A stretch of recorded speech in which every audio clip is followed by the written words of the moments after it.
Our first question will come from RJ Abadia in the bootleg.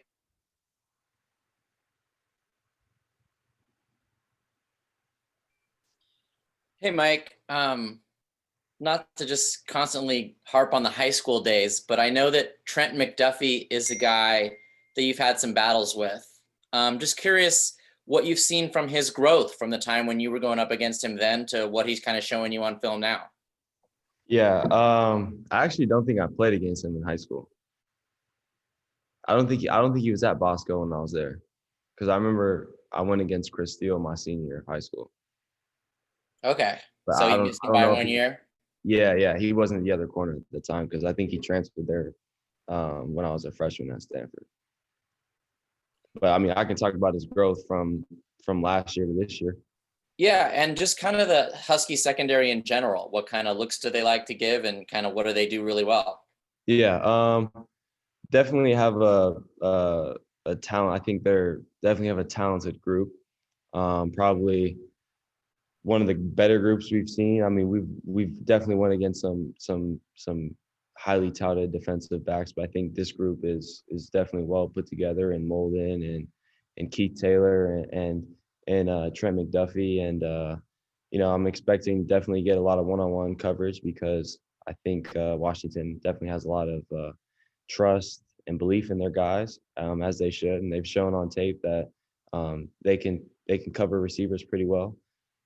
So I think this week, all of us need to be really honed into our technique and dialed in, because when it's going to come down to, can we beat press coverage? Can we beat man to man? So I'm excited. This is such a great opportunity for our wide receiver group to go against another highly touted defensive back group.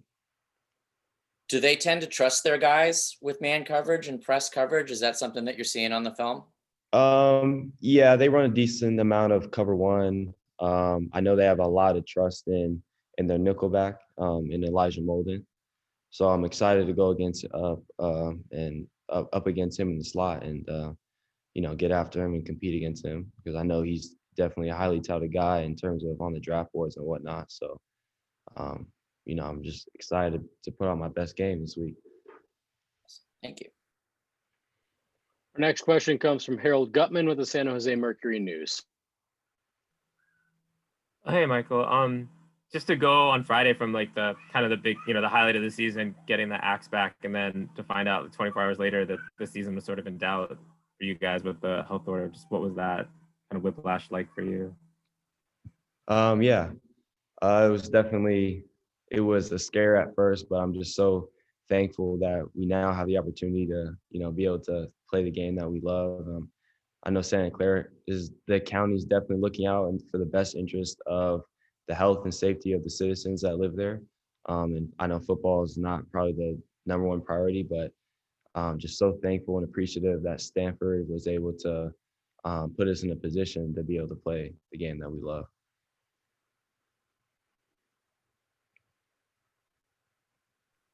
Our next question comes from Daniel Martinez Krams with the Stanford Daily.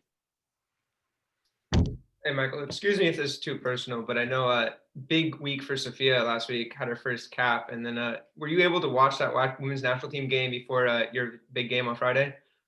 So I watched about the first 20 minutes of the game, but then meeting started. So I wasn't able to catch her getting into the game.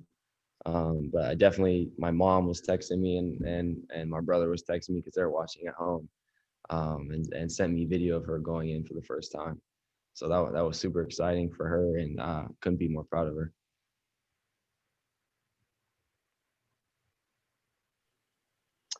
Our next question comes from Jacob Rayburn with the Cardinal Sports Report. Hey, Mike, can you talk us through that high level of difficulty throw and catch for that big gain? I believe after it was in the fourth quarter, or I think it was in the fourth quarter. Oh, the 33-yard reception that Davis, I think that was the third quarter. Third quarter, thanks. Yeah, so we had been running a lot of bubbles that game, and so Coach Shaw and Coach DeVita called up a play where I was basically running a skinny post, and Simi was coming around faking like he was going to block the corner and taking off, and Connor was running a bubble. And Simi says he was wide open, and the ball should have went to him, but Davis, there was single safety, and the safety was on the other hash. So Davis said he didn't even see the safety, and he thought that was going to be a wide open touchdown, but the safety flew over, and he made a great throw, and I think I made a pretty good catch as well. So, yeah. And also wondering about your thoughts 3 games in. It has certainly not been there hasn't been the chance for like a steady progression, of course, on offense and really for anyone on the whole team because of the nature of these 3 weeks. But 3 games in, your thoughts on the progression of the passing attack?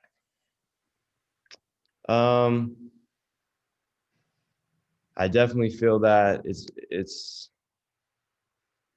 not where we want it to be, and I don't think it's not where it needs to be right now. But there's definitely I think there's highlights in each game. Obviously, Jack and Tanner were put in a tough position. Getting announced that they're gonna become QB1 and 2 hours before the game. So that was tough for them. Then going into week 2, it was hard for Davis because he wasn't able to really practice and get a lot of reps with the ones, except for that Friday practice. And then I think this week we definitely took a step forward. And I think that Coach BK was telling me today that he felt like in practice, these last few practices, that we've kind of felt hit our stride in terms of the chemistry between the receivers and Davis has been really looking on par these last few days of practice. So hopefully this is the game where it really, really comes together. Thanks, Mike. Our next question will go back to Daniel Martinez-Krams. I wanted to ask about adjusting to being on the road. I know before the season, I think you were pretty involved with the New Era acronym, but just how have you been able to refocus everyone that you're basically living on the road for the next 2 weeks? Yeah. It's funny. I was actually just thinking about that today. Literally everything that we put on the covenant has really, spoke mountains for us. We talk about whatever it takes. Stanford and the Provost doing whatever it takes for us to be able to play football. Santa Clara getting shut down. Okay, we can't play in Santa Clara. What are we going to do? And I know they moved a lot of mountains for us to be able to, have the opportunity to play and staying here. And I can't imagine how much it costs, but just so thankful for them, and talk about relentlessly adapting and just how the team has responded. And I'm just so proud of the guys that we have here that have been able to respond to, an adverse and challenging time.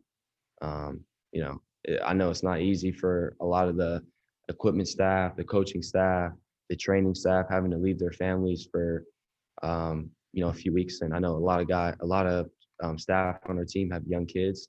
So I can't imagine how their wives and children are handling at home, missing their moms and dads here. But I'm just so proud of the whole Stanford football program and Stanford in itself, just for, doing literally whatever it takes for us to be able to play this game. So tip my hat to them.